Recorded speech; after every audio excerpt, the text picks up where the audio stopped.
ಇಲಾಖೆಯ ಕರ್ಮಕಾಂಡದ ಸ್ಟೋರಿ ಇದು. ಪ್ರವಾಸೋದ್ಯಮ ಇಲಾಖೆಯಲ್ಲೂ ಕೂಡ ಬೃಹತ್ ಭ್ರಷ್ಟಾಚಾರ ಆಗಿದೆ ಅನ್ನುವಂಥ ಗಂಭೀರ ಆರೋಪ. ಸ್ಕಂದಗಿರಿ ಟಿಕೆಟ್ ಬುಕ್ಕಿಂಗ್ ನಲ್ಲಿ ದೊಡ್ಡ ಹಗರಣ ನಡೆದಿದೆ ಅನ್ನುವಂಥ ಆರೋಪ ಕೇಳೋದಕ್ಕೆ ಸಿಗ್ತಾ ಇದೆ. ಹಗರಣದ ಬಗ್ಗೆ ತಪ್ಪೊಪ್ಪಿಕೊಂಡಿದ್ದಾರೆ ಅರಣ್ಯ ಇಲಾಖೆಯ ಸಿಬ್ಬಂದಿ. ಡಿಎಫ್ಒ ಬಳಿ ಹಗರಣದ ಬಗ್ಗೆ ಬಾಯ್ ಬಿಟ್ಟಿದ್ದಾರೆ ಸಿಬ್ಬಂದಿ ಸುನೀಲ್. ಅವರು ಮಾತನಾಡಿರುವಂತಹ ಒಂದು ಆಡಿಯೋ ರಿಪಬ್ಲಿಕ್ ಕನ್ನಡಕ್ಕೆ ಲಭ್ಯವಾಗಿದೆ. ಅಲ್ಲಿಗೆ ಈ ಟಿಕೆಟ್ ಬುಕ್ಕಿಂಗ್ ವಿಚಾರದಲ್ಲಿ ಹಾಗಾದ್ರೆ ಹಗರಣ ನಡೆದಿದೆಯಾ, ಆ ಮೂಲಕ ಕೋಟಿ ಕೋಟಿ ಹಣದ ಲೂಟಿ ಆಗಿದೆಯಾ ಇಲ್ಲೂ ಕೂಡ ಅನ್ನೋದು ಪ್ರಶ್ನೆ ಆಗ್ತಾ ಇದೆ. ಅದಕ್ಕೆ ಪೂರಕ ಎಂಬಂತೆ ಒಂದು ಆಡಿಯೋ ಪುಷ್ಟಿ ನೀಡೋ ರೀತಿ ಕಾಣಿಸ್ತಾ ಇದೆ. ಈ ಹಗರಣದ ವಿಚಾರಕ್ಕೆ ಸಂಬಂಧಪಟ್ಟಂತೆ ಕಾಂಗ್ರೆಸ್ ಅಧಿಕಾರದಲ್ಲಿರೋದ್ರಿಂದ ಸಹಜವಾಗಿ ಬಹುತೇಕ ಎಲ್ಲ ಇಲಾಖೆಗಳು ಇಲ್ಲೂ ಈ ರೀತಿ ಬ್ರಹ್ಮಾಂಡ ಭ್ರಷ್ಟಾಚಾರದ ಗಂಭೀರ ಆರೋಪಗಳು ಸಿಗ್ತಾ ಇರೋದ್ರಿಂದ ಸಹಜವಾಗಿ ರಾಜ್ಯ ಸರ್ಕಾರಕ್ಕೆ ಮುಜುಗರದ ಸನ್ನಿವೇಶ. ರಿಪಬ್ಲಿಕ್ ಕನ್ನಡಕ್ಕೆ ಸುನಿಲ್ ತಪ್ಪೊಪ್ಪಿಗೆಯ ಆಡಿಯೋ ಲಭ್ಯವಾಗಿದೆ. ಇಲಾಖೆಯಿಂದ ಪ್ರತಿನಿತ್ಯ 300 ಟ್ರಕ್ಕಿಂಗ್ ಟಿಕೆಟ್ ರಿಸರ್ವ್ ಆಗ್ತಾ ಇತ್ತಂತೆ. ಟಿಕೆಟ್ ಕ್ಲೋಸ್ ಆದ್ಮೇಲೆ ನಕಲಿ ಟಿಕೆಟ್ ನೀಡ್ತಾ ಇದ್ದ ಈ ಸುನಿಲ್ ಒಂದು ಟಿಕೆಟ್ಗೆ ಪ್ರವಾಸೋದ್ಯಮ ಇಲಾಖೆಯಿಂದ 607 ರೂಪಾಯಿ ನಿಗದಿಯಾಗಿದೆ. ಗೂಗಲ್ ಪೇ, ಫೋನ್ ಪೇ ಮೂಲಕ ಹಣ ವಸೂಲಿ ಮಾಡ್ತಾ ಇದ್ರು ಸಿಬ್ಬಂದಿ ಅನ್ನುವಂಥ ಗಂಭೀರ ಆರೋಪ ಕೇಳೋದಕ್ಕೆ ಸಿಗ್ತಾ ಇದೆ. ಒಂದು ದಿನಕ್ಕೆ ಇಷ್ಟೇ ಟಿಕೆಟ್ ಕೊಡಬೇಕು ಅನ್ನೋದು ರೂಲ್ಸು. ಅದಾದ ಬಳಿಕ ಟಿಕೆಟ್ ಬುಕ್ಕಿಂಗ್ ಕ್ಲೋಸ್ ಆದ ಬಳಿಕ ನಕಲಿ ಟಿಕೆಟ್ಗಳನ್ನ ಕೊಡೋ ಮೂಲಕ ಹಣವನ್ನ ಇಲ್ಲಿ ಪಡೆದುಕೊಳ್ತಾ ಇದ್ರು ಸಿಬ್ಬಂದಿ ಅನ್ನುವಂಥದ್ದು. ಹಾಗಾಗಿ ಅತಿ ದೊಡ್ಡ ಹಗರಣ ಆಗಿದೆ ಟಿಕೆಟ್ ಬುಕ್ಕಿಂಗ್ ವಿಚಾರಕ್ಕೆ ಸಂಬಂಧಪಟ್ಟಂತೆ ಅನ್ನುವಂತಹ ವಿಚಾರ. ಅದಕ್ಕೆ ಸಂಬಂಧಪಟ್ಟಂತ ಒಂದು ಆಡಿಯೋ ರಿಪಬ್ಲಿಕ್ ಕನ್ನಡಕ್ಕೆ ಲಭ್ಯವಾಗಿದೆ. ಏನಿದೆ ಆಡಿಯೋದಲ್ಲಿ ಕೇಳಿಸ್ಕೊಂಡು ಬರೋಣ. ಮೇಡಮ್ ನಿಮ್ಮ ಹತ್ರ ಇರೋದು ಒಪ್ಕೊಬಿಡ್ತೀನಿ ಮೇಡಮ್. ನಾನು ಸ್ವಲ್ಪ ಸ್ಕ್ಯಾಮ್ ಮಾಡ್ಬಿಟ್ಟಿದ್ದೀನಿ ಮೇಡಮ್. ನಾನು ಎಷ್ಟು ಯಾವ ಲೆವೆಲ್ ಅಲ್ಲಿ ಮೇಡಮ್ ನಾನು ನನ್ನ ಫ್ರೆಂಡ್ ಕೊಲೀಗು ಮತ್ತೆ ಗುರುನಾಥ ಸೇರಿ ಒಂದು 90 ರಿಂದ 1 ಲಕ್ಷ ಸ್ಕ್ಯಾಮ್ ಮಾಡಿದೀವಿ ಮೇಡಮ್. ಅದೇಗೆ ಅಂದ್ರೆ ಯಾವ ರೀತಿ ಮೇಡಮ್? ಅದೇ ಬಂದವ್ರಿಗೆ ಟಿಕೆಟ್ ಮಾಡ್ಕೊಡೋ ತರ ಮಾಡ್ಕೊಂಡು ಕಳಿಸ್ತಿದೀವಿ ಮೇಡಮ್. ಅಷ್ಟೇ. ಅಂದ್ರೆ ಬಂದವ್ರಿಗೆ ಅಂತಂದ್ರೆ ಅಲ್ಲಿ ಬುಕಿಂಗ್ ಮಾಡ್ಕೊಳ್ಳೋರ್ಗ? ಹಾ ಮೇಡಮ್, ಹೌದು. ವಾಲ್ಮೀಕಿ ನಿಗಮ ಮೂಡಾಯಿತು. ಮತ್ತೊಂದು ಇಲಾಖೆಯ ಕರ್ಮಕಾಂಡದ ಸ್ಟೋರಿ ಇದು. ಪ್ರವಾಸೋದ್ಯಮ ಇಲಾಖೆಯಲ್ಲೂ ಕೂಡ ಬೃಹತ್ ಭ್ರಷ್ಟಾಚಾರ ಆಗಿದೆ ಅನ್ನುವಂಥ ಗಂಭೀರ ಆರೋಪ. ಸ್ಕಂದಗಿರಿ ಟಿಕೆಟ್ ಬುಕ್ಕಿಂಗ್ ನಲ್ಲಿ ದೊಡ್ಡ ಹಗರಣ ನಡೆದಿದೆ ಅನ್ನುವಂಥ ಆರೋಪ ಕೇಳೋದಕ್ಕೆ ಸಿಗ್ತಾ ಇದೆ. ಹಗರಣದ ಬಗ್ಗೆ ತಪ್ಪೊಪ್ಪಿಕೊಂಡಿದ್ದಾರೆ ಅರಣ್ಯ ಇಲಾಖೆಯ ಸಿಬ್ಬಂದಿ. ಡಿಎಫ್ಒ ಬಳಿ ಹಗರಣದ ಬಗ್ಗೆ ಬಾಯ್ ಬಿಟ್ಟಿದ್ದಾರೆ ಸಿಬ್ಬಂದಿ ಸುನೀಲ್. ಅವರು ಮಾತನಾಡಿರುವಂತಹ ಒಂದು ಆಡಿಯೋ ರಿಪಬ್ಲಿಕ್ ಕನ್ನಡಕ್ಕೆ ಲಭ್ಯವಾಗಿದೆ. ಅಲ್ಲಿಗೆ ಈ ಟಿಕೆಟ್ ಬುಕ್ಕಿಂಗ್ ವಿಚಾರದಲ್ಲಿ ಹಾಗಾದ್ರೆ ಹಗರಣ ನಡೆದಿದೆಯಾ, ಆ ಮೂಲಕ ಕೋಟಿ ಕೋಟಿ ಹಣದ ಲೂಟಿ ಆಗಿದೆಯಾ ಇಲ್ಲೂ ಕೂಡ ಅನ್ನೋದು ಪ್ರಶ್ನೆ ಆಗ್ತಾ ಇದೆ. ಅದಕ್ಕೆ ಪೂರಕ ಎಂಬಂತೆ ಒಂದು ಆಡಿಯೋ ಪುಷ್ಟಿ ನೀಡೋ ರೀತಿ ಕಾಣಿಸ್ತಾ ಇದೆ. ಈ ಹಗರಣದ ವಿಚಾರಕ್ಕೆ ಸಂಬಂಧಪಟ್ಟಂತೆ ಕಾಂಗ್ರೆಸ್ ಅಧಿಕಾರದಲ್ಲಿರೋದ್ರಿಂದ ಸಹಜವಾಗಿ ಬಹುತೇಕ ಎಲ್ಲ ಇಲಾಖೆಗಳು ಇಲ್ಲೂ ಈ ರೀತಿ ಬ್ರಹ್ಮಾಂಡ ಭ್ರಷ್ಟಾಚಾರದ ಗಂಭೀರ ಆರೋಪಗಳು ಸಿಗ್ತಾ ಇರೋದ್ರಿಂದ ಸಹಜವಾಗಿ ರಾಜ್ಯ ಸರ್ಕಾರಕ್ಕೆ ಮುಜುಗರದ ಸನ್ನಿವೇಶ. ರಿಪಬ್ಲಿಕ್ ಕನ್ನಡಕ್ಕೆ ಸುನಿಲ್ ತಪ್ಪೊಪ್ಪಿಗೆಯ ಆಡಿಯೋ ಲಭ್ಯವಾಗಿದೆ. ಇಲಾಖೆಯಿಂದ ಪ್ರತಿನಿತ್ಯ 300 ಟ್ರಕ್ಕಿಂಗ್ ಟಿಕೆಟ್ ರಿಸರ್ವ್ ಆಗ್ತಾ ಇತ್ತಂತೆ. ಟಿಕೆಟ್ ಕ್ಲೋಸ್ ಆದ್ಮೇಲೆ ನಕಲಿ ಟಿಕೆಟ್ ನೀಡ್ತಾ ಇದ್ದ ಈ ಸುನಿಲ್ ಒಂದು ಟಿಕೆಟ್ಗೆ ಪ್ರವಾಸೋದ್ಯಮ ಇಲಾಖೆಯಿಂದ 607 ರೂಪಾಯಿ ನಿಗದಿಯಾಗಿದೆ. ಗೂಗಲ್ ಪೇ, ಫೋನ್ ಪೇ ಮೂಲಕ ಹಣ ವಸೂಲಿ ಮಾಡ್ತಾ ಇದ್ರು ಸಿಬ್ಬಂದಿ ಅನ್ನುವಂಥ ಗಂಭೀರ ಆರೋಪ ಕೇಳೋದಕ್ಕೆ ಸಿಗ್ತಾ ಇದೆ. ಒಂದು ದಿನಕ್ಕೆ ಇಷ್ಟೇ ಟಿಕೆಟ್ ಕೊಡಬೇಕು ಅನ್ನೋದು ರೂಲ್ಸು. ಅದಾದ ಬಳಿಕ ಟಿಕೆಟ್ ಬುಕ್ಕಿಂಗ್ ಕ್ಲೋಸ್ ಆದ ಬಳಿಕ ನಕಲಿ ಟಿಕೆಟ್ಗಳನ್ನ ಕೊಡೋ ಮೂಲಕ ಹಣವನ್ನ ಇಲ್ಲಿ ಪಡೆದುಕೊಳ್ತಾ ಇದ್ರು ಸಿಬ್ಬಂದಿ ಅನ್ನುವಂಥದ್ದು. ಹಾಗಾಗಿ ಅತಿ ದೊಡ್ಡ ಹಗರಣ ಆಗಿದೆ ಟಿಕೆಟ್ ಬುಕ್ಕಿಂಗ್ ವಿಚಾರಕ್ಕೆ ಸಂಬಂಧಪಟ್ಟಂತೆ ಅನ್ನುವಂತಹ ವಿಚಾರ. ಅದಕ್ಕೆ ಸಂಬಂಧಪಟ್ಟಂತ ಒಂದು ಆಡಿಯೋ ರಿಪಬ್ಲಿಕ್ ಕನ್ನಡಕ್ಕೆ ಲಭ್ಯವಾಗಿದೆ. ಏನಿದೆ ಆಡಿಯೋದಲ್ಲಿ ಕೇಳಿಸ್ಕೊಂಡು ಬರೋಣ.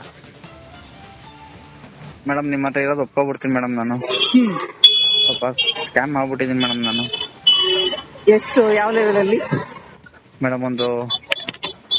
ನಾನು ನನ್ನ ಫ್ರೆಂಡ್ ಕೊಲೀಗು ಮತ್ತೆ ಗುರುನಾಥ ಸೇರಿ ಒಂದು 90 ರಿಂದ 1 ಲಕ್ಷ ಸ್ಕ್ಯಾಮ್ ಮಾಡಿದೀವಿ ಮೇಡಮ್.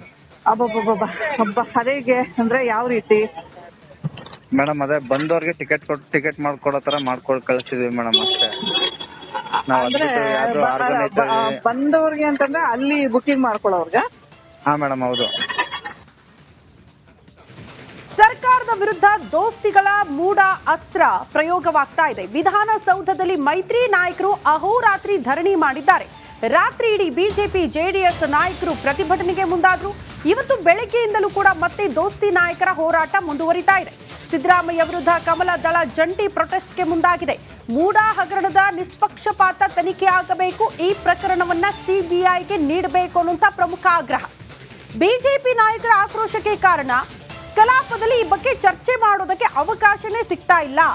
ಸ್ಪೀಕರ್ ಅವರು ಕೂಡ ಸಿಎಂ ಸಿದ್ದರಾಮಯ್ಯನವರ ಅಣತಿಯಂತೆ ವರ್ತನೆ ಮಾಡ್ತಿದ್ದಾರೆ ಅನ್ನುವಂಥ ಗಂಭೀರ ಆರೋಪ. ಆ ವಿಚಾರವನ್ನ ಮುಂದಿಟ್ಕೊಂಡು ಅಹೋರಾತ್ರಿ ಧರಣಿಯನ್ನ ಕೈಗೊಂಡಿದ್ದಾರೆ ವಿಪಕ್ಷ ನಾಯಕರು. ಇದು ಮುಂದುವರಿಯುತ್ತಾ ಅನ್ನುವಂಥ ಪ್ರಶ್ನೆಗೆ ಹೌದು ಅಂತಿದ್ದಾರೆ. ಎಲ್ಲಿ ತನಕ ಅಂದ್ರೆ ಪಾದಯಾತ್ರೆ ಮಾಡೋ ತನಕ ಕೂಡ ನಿರ್ಧಾರ ಕೈಗೊಳ್ಳೋ ಸಾಧ್ಯತೆ. ಬೆಂಗಳೂರು ಟು ಮೈಸೂರು. ನಮಗೆಲ್ಲ ನೆನಪಿದೆ, ಈ ಹಿಂದೆ ಕಾಂಗ್ರೆಸ್ ನಾಯಕರು ಮೇಕೆದಾಟು ವಿಚಾರಕ್ಕೆ ಸಂಬಂಧಪಟ್ಟಂತೆ ಪಾದಯಾತ್ರೆಯನ್ನ ಕೈಗೊಂಡಿದ್ರು. ಎಷ್ಟು ದೊಡ್ಡ ಮಟ್ಟದಲ್ಲಿ ಸದ್ದು ಸುದ್ದಿಗೆ ಕಾರಣ ಆಗಿತ್ತು ಆ ಪ್ರಕರಣ ಅಂತ. ಹಾಗಾಗಿ ಅಷ್ಟೇ ದೊಡ್ಡ ಮಟ್ಟದಲ್ಲಿ ಮೂಡಾವನ್ನ ಕೂಡ ತೆಗೆದುಕೊಂಡು ಹೋಗಬೇಕು, ಮೂಡ ಅಕ್ರಮವನ್ನ ಕೂಡ ತೆಗೆದುಕೊಂಡು ಹೋಗಬೇಕು, ಸಿಎಂ ಸಿದ್ದರಾಮಯ್ಯನವರ ಪಾತ್ರ ಎಂಥದ್ದು ಅನ್ನೋದನ್ನ ತೋರಿಸಬೇಕು ಅನ್ನೋ ನಿಟ್ಟಿನಲ್ಲಿ ವಿಪಕ್ಷಗಳು ನಿರ್ಧಾರ ಮಾಡ್ದಂಗೆ ಕಾಣಿಸ್ತಾ ಇದೆ. ಹಾಗಾಗಿ ಅಹೋರಾತ್ರಿ ಧರಣಿ, ಬೆಳಗ್ಗೆ ಎದ್ದಂಗೆ ಅಲ್ಲೇ ಜಾಗಿಂಗು, ವಾಕಿಂಗು, ಅದಾದ ಬಳಿಕ ಇವತ್ತು ಮತ್ತೆ ಹೋರಾಟ ಮುಂದುವರಿಯುವ ಸಾಧ್ಯತೆ. ಕಲಾಪದಲ್ಲಿ ಅವಕಾಶ ಮಾಡಿಕೊಡ್ಲೇಬೇಕು ಚರ್ಚೆಗೆ. ಯಾಕೆ ಸಿಎಂ ಸಿದ್ದರಾಮಯ್ಯನವರು ನುಣುಚಿಕೊಳ್ತಾ ಇದ್ದಾರೆ ಈ ಪ್ರಕರಣದಿಂದ, ಯಾಕೆ ಉತ್ತರ ಕೊಡೋದಕ್ಕೆ ಮುಂದಾಗ್ತಾ ಇಲ್ಲ ಅನ್ನೋದು ವಿಪಕ್ಷ ನಾಯಕರ ಒಂದು ಪ್ರಶ್ನೆ ಆಗ್ತಾ ಇದೆ. ಪ್ರಮುಖವಾಗಿ 14 ನಿವೇಶನಗಳನ್ನ ಅಕ್ರಮವಾಗಿ ಕಬಳಿಕೆ ಆಗಿದೆ ಸಿಎಂ ಸಿದ್ದರಾಮಯ್ಯನವರ ಕುಟುಂಬಸ್ಥರಿಂದ ಅನ್ನುವಂಥ ಗಂಭೀರ ಆರೋಪ. ಯಾರ ಅನತಿಯಂತೆ? ಸಿಎಂ ಸಿದ್ದರಾಮಯ್ಯನವರ ಪ್ರಭಾವ ಬಳಸಿ ಅಂತ. ಕುಟುಂಬದವರ ಮೇಲೆ ಆರೋಪ ಇದ್ರೆ ಸಿಎಂ ಸಿದ್ದರಾಮಯ್ಯನವರ ಇನ್ವಾಲ್ವ್ಮೆಂಟ್ ಏನ್ರಿ ಇದ್ರಲ್ಲಿ ಅಂತ ಪ್ರಶ್ನೆ ಬಂದ್ರೆ, ಅವರ ಪಾತ್ರ ಇಲ್ಲದೆ ಹೋದಲ್ಲಿ ಈ ಫೋರ್ಜರಿ ದಾಖಲೆಗಳನ್ನ ಸೃಷ್ಟಿ ಮಾಡಿ ಸೈಟ್ಗಳನ್ನ ಖರೀದಿ ಮಾಡೋದಕ್ಕಾಗತ್ತಾ ಅನ್ನೋದು ವಿಪಕ್ಷ ನಾಯಕರ ಪ್ರಶ್ನೆ. ಅದೇ ವಿಚಾರಕ್ಕೆ ಸಂಬಂಧಪಟ್ಟಂತೆ ಹೋರಾಟಗಳಾಗ್ತಾ ಇದೆ. ಲಕ್ಷ್ಮಣ್ ಸವದಿ ಅವರು ಕೂಡ ಬಿಜೆಪಿ ನಾಯಕರ ಈ ಹೋರಾಟಕ್ಕೆ ಸಂಬಂಧಪಟ್ಟಂತೆ ಮಾತನಾಡಿದ್ದಾರೆ. ಏನ್ ಹೇಳಿದ್ದಾರೆ ಬನ್ನಿ ನೋಡ್ಕೊಂಡು ಬರೋಣ. ತಾವು ಕೂಡ ಹಿರಿಯರಿದ್ದೀರಿ, ಎಲ್ಲೋ ಒಂದು ಕಡೆ ಈ ಹೋರಾಟ ಇದರಿಂದ ಎಲ್ಲ ಪ್ರಕರಣಗಳ ಸಮಸ್ಯೆಗಳೆಲ್ಲ ಬಗೆಹರಿಯುತ್ತೆ. ಯಾಕಂದರೆ ಸಾಕಷ್ಟು ವಿಚಾರಗಳಿದ್ದು ಚರ್ಚೆ ಮಾಡೋದಕ್ಕೆ. ನೋಡಿ, ಇವರು ಪ್ರತಿಭಟನೆ ಮಾಡಬೇಕಾಗಿದ್ದು ಅಧಿವೇಶನ ಪ್ರಾರಂಭ ಎಷ್ಟು ದಿವಸ ಆಯಿತು? ಹಾಂ, ಮತ್ತು ಯಾಕೆ ಮಲಗಿದ್ರು ಇವರು? ಮನೆಯಲ್ಲಿ ಮಲ್ಕೊಂಡು ಬಂದು ಇವತ್ತು ವಿಧಾನಸೌಧದಲ್ಲಿ ಮಲಗಿದ್ರೆ ಏನಿದ್ರ ಅರ್ಥ? ಆರಂಭ ದಿವಸ ಅರ್ಜೆನ್ಸಿ ಇದ್ರೆ ಮಾಡ್ಬೇಕಾಗಿತ್ತಲ್ಲ. ಇದು ಹಳೆ ಕೇಸ್ ರೀ, ಇದು 10 ವರ್ಷಗಳ ಹಿಂದಿಂದಿದು. ಇವತ್ತು ತಕ್ಕೊಂಡು ಇವ್ರದ್ದೇ ಸರ್ಕಾರ ಇತ್ತಲ್ಲ, 4 ವರ್ಷ ಇವರೇ ಮುಖ್ಯಮಂತ್ರಿಗಳಿದ್ರಲ್ಲ. ಅವತ್ತು ತನಿಖೆ ಮಾಡಿ ಅದರದ್ದು ಹೊರಗೆ ತೆಗೆದು ಯಾರ ಮ್ಯಾಗ ಶಿಕ್ಷೆ ಮಾಡ್ಬೇಕಾಗಿತ್ತಲ್ಲ. ಇದು ಕಾರಣ ಏನಂದರೆ, ನಿನ್ನೆ ಕೇಂದ್ರದ ಬಜೆಟ್ ಆಯ್ತಲ್ಲ, ಕರ್ನಾಟಕಕ್ಕೆ ಭಾಳ ದೊಡ್ಡ ಅನ್ಯಾಯ ಆಗಿದೆ. ಆ ಜನರ ದಿಕ್ಕನ್ನು ಬೇರೆ ಕಡೆ ಎಳೆಯೋಗೋಸ್ಕರ ಇದನ್ನು ಧರಣಿ ಮಾಡ್ತಾ ಇದ್ದಾರೆ. ಇದು ಡ್ರಾಮಾ ಕಂಪ್ನಿ ಇದು. ಇನ್ನೂ ನಾವು ವಿರೋಧ ಪಕ್ಷವಾಗಿ ಜೀವಂತ ಇದ್ದೀವಿ ಅಂತೇಳಿ ಜನರಿಗೆ ತೋರಿಸ್ಬೇಕಲ್ಲ. ಈ ಕೇಂದ್ರ ಮೇಲೆ ಟೀಕೆ ಮಾಡೋಕ್ಕಾಗಲ್ಲ, ಅವ್ರದ್ದೇ ಪಕ್ಷ ಅದು. ನಿನ್ನ ಬಜೆಟದಲ್ಲಿ ರಾಜ್ಯಕ್ಕೆ ಆಗಿರ್ತಕ್ಕಂಥ ಅನ್ಯಾಯ ಜನರು ಇವತ್ತು ಚರ್ಚೆ ಮಾಡ್ತಾ ಇದ್ದಾರೆ. ಕೇಂದ್ರ ಸರ್ಕಾರ ಇವತ್ತು ಅನ್ಯಾಯ ಮಾಡ್ತಾ ಇದೆ ನಿರಂತರವಾಗಿ ಅಂಥೇಳಿ ಆ ಮನಸ್ಥಿತಿಯನ್ನು ಬದಲಾವಣೆ ಮಾಡಲಿಕ್ಕೆ, ಜನರ ದಿಕ್ಕನ್ನು ಬೇರೆ ಕಡೆ ಎಳಿಲಿಕ್ಕೆ ಇವತ್ತು ಈ ಧರಣಿಯನ್ನು ಮಾಡ್ತಕ್ಕಂಥ. ಕೇವಲ ಅಹೋರಾತ್ರಿ ಧರಣಿ ಒಂದು ದಿನ ಅಧಿವೇಶನದಲ್ಲಿ ಮಾತ್ರನೇ ಅಲ್ಲ, ಸದನವರೆಗೂ ಕೂಡ ಮಾಡ್ತೇವೆ. ಮತ್ತು ಬೆಂಗಳೂರಿನ ಮೈಸೂರಿಗೆ ಪಾದಯಾತ್ರೆ ಕೂಡ ಹೊರಟಿದ್ದೀವಿ ಅಂತ ಹೇಳ್ತೀವಿ. ಮಾಡಲಿ, ಪಾದಯಾತ್ರೆ ಮಾಡಲಿ. ಅವರಿಗೆ ಶುಗರ್ BP ಭಾಳಷ್ಟಿದೆ, ಅದನ್ನು ಸ್ವಲ್ಪ ಕಡಿಮೆ ಆಗುತ್ತೆ. ಅವರಿಗೆ ಆರೋಗ್ಯ ಸುಧಾರಣೆ ಆಗಬೇಕು. ಯಾಕಂದರೆ ಇನ್ನೂ 20 ವರ್ಷ ವಿರೋಧ ಪಕ್ಷದಲ್ಲಿ ಇದ್ಕೊಂಡು ಕೆಲಸ ಮಾಡಬೇಕಾಗಿರ್ತಕ್ಕಂಥ ಅವ್ರ ಕರ್ತವ್ಯ ಇರೋದ್ರಿಂದ ಸ್ವಲ್ಪ ವಾಕಿಂಗ್ ಮಾಡೋದು ಒಳ್ಳೆಯದು. ಅವರು ಪ್ರತಿಪಕ್ಷ ನಾಯಕರು ಶಾಸಕ ಆರ್ ಅಶೋಕ್ ಅವ್ರ ಬಗ್ಗೆ ತಾವೇನು ಹೇಳ್ತೀರಿ? ಯಾಕೆಂತಂದ್ರೆ ಎಲ್ಲೋ ಒಂದು ಕಡೆ ಬಿಜೆಪಿಯಲ್ಲೇ ಒಂದು ಕೂಗು ಕೇಳಿಬರ್ತದೆ, ಎಲ್ಲೋ ಒಂದು ಕಡೆ ಕಾಂಗ್ರೆಸ್ ಜೊತೆ ಅಡ್ಜಸ್ಟ್ಮೆಂಟ್ ಅಂತಕ್ಕಂಥದ್ದು. ವೈಯಕ್ತಿಕವಾಗಿ ಆರ್ ಅಶೋಕ್ ನನ್ನ ಸ್ನೇಹಿತ, ಅವನ ಬಗ್ಗೆ ವೈಯಕ್ತಿಕ ಟೀಕೆ ಮಾಡಲ್ಲ. ಆದರೆ ವಿರೋಧ ಪಕ್ಷ ಸಂಪೂರ್ಣವಾಗಿ ಜೀವಂತ ಇಲ್ಲ ಅಂತಲೇ ನನಗೆ ಅನಿಸ್ತಾ ಇದೆ. ಕ್ಯಾಮ್ರಾ ಪರ್ಸನ್ ಮಂಜುನಾಥ್ ಜೊತೆ ಸುರೇಶ್, ರಿಪಬ್ಲಿಕ್ ಕನ್ನಡ, ಬೆಂಗಳೂರು.